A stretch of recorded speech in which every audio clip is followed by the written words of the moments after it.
There will be brownies. They're going to be used as an actual illustration of scientific principles first, so they'll come soon.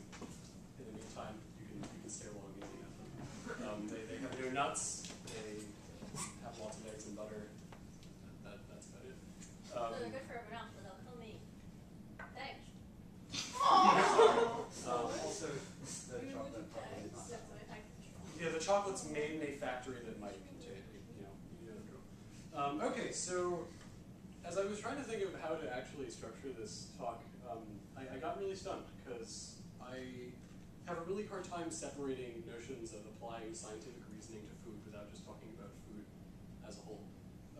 Because when I got into cooking seriously, the only way I could actually really teach myself to learn was by applying basic scientific principles that would be helpful to learn. So this isn't going to be strictly a chemistry or botany type of discussion, because one, that's not really very helpful for any of you unless you are advanced chemistry students, which since Lou is here, none of you are. And it wouldn't be all that useful to you because that doesn't actually teach you how to apply the principles here. So, I mean, basically, like, the only way I can really define what this talk is about is learning how those things work and applying them to your actual food making experience. So, so this is going to be kind of scatterbrained because there's really no coherent way to organize like a talk about like a broad introduction to how all this would work. So I'm figuring the way I see this working is I'll start first with a brief discussion of different types of cookware, which is what I found in people who cook in college. They often seem to forget that what you use to cook with matters. Two different cooking methods, and that's sort of like the how to build a better stir-frying part of the talk, and then discussion of the weird particularities of proteins, fats, sugars, and a bit about alcohols, and then some random things that don't fit into any particular category, such as chilies, salts, collagens, and the ever-elusive egg. So,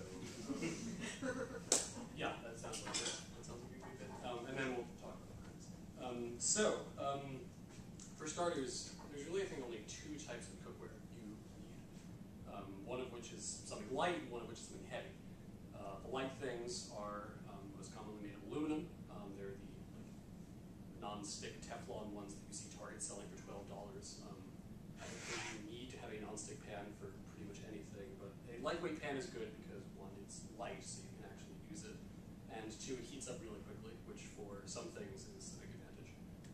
Aluminum is a really light, it's not a very dense metal, and density of a metal is what determines how fast it'll heat up and cool down.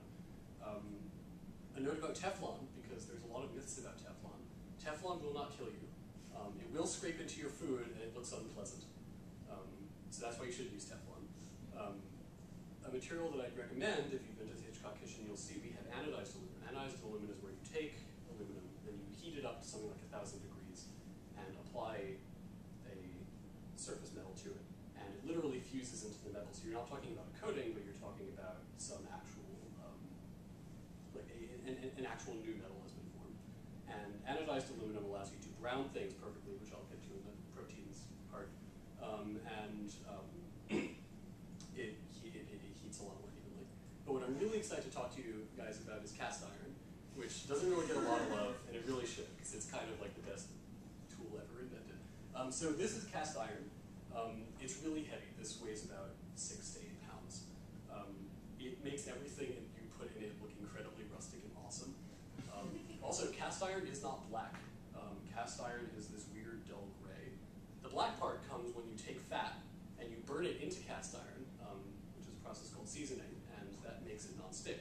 So a cast iron pan will work as effectively as a non-stick pan if you treat it right, and it'll treat your food a lot better. Because cast iron is really dense, and what density in a metal means is that the molecules aren't arrayed in a linear fashion, so they're all mixed up, which means that they can pack a lot more tightly, and heat doesn't have a convenient way of transferring through them. Because cast iron is so dense, it holds onto heat really well, which means that you can turn it on high heat, put a cold piece of meat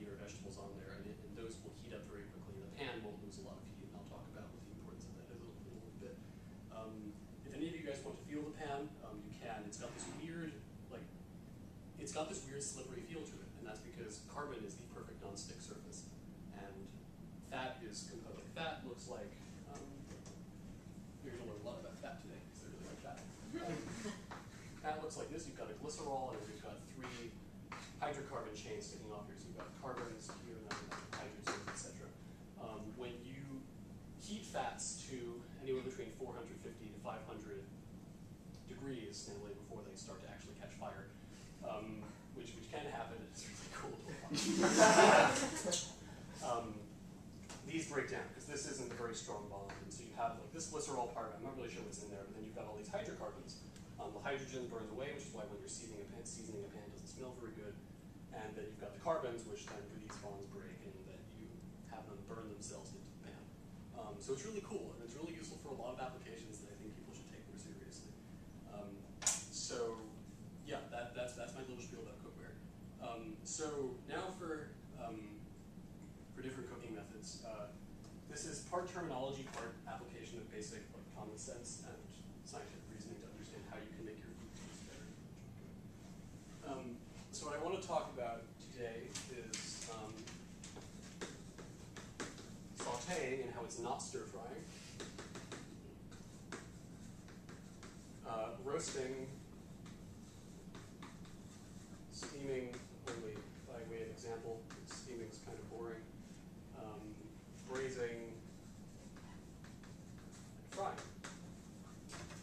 So saute in French is an adaptation of the word to jump, and that's because when you put food in a pan, it's supposed to contain a lot of hot fat in it, which causes the food to jump around a bit.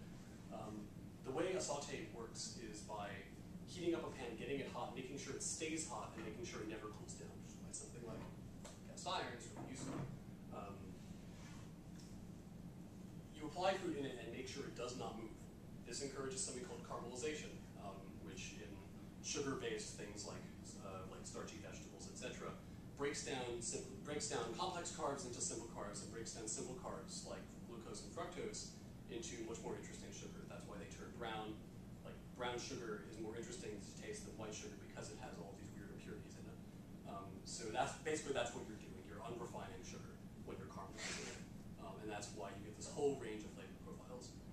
For when you're browning proteins like meats, not really eggs, but basically meats, and to some extent tofu, you get something called the Maillard reaction, which is like over 100 different chemical reactions going on at once, and it's really complicated, and chemists still don't know exactly how it works. It's really cool, and that can only work if you do not let your piece of food move. You let it sit there for like 2 to 3 minutes, and you're going to think it's going to burn, but it's not, because you literally coated your pan with a lot of fat, and everything will be okay.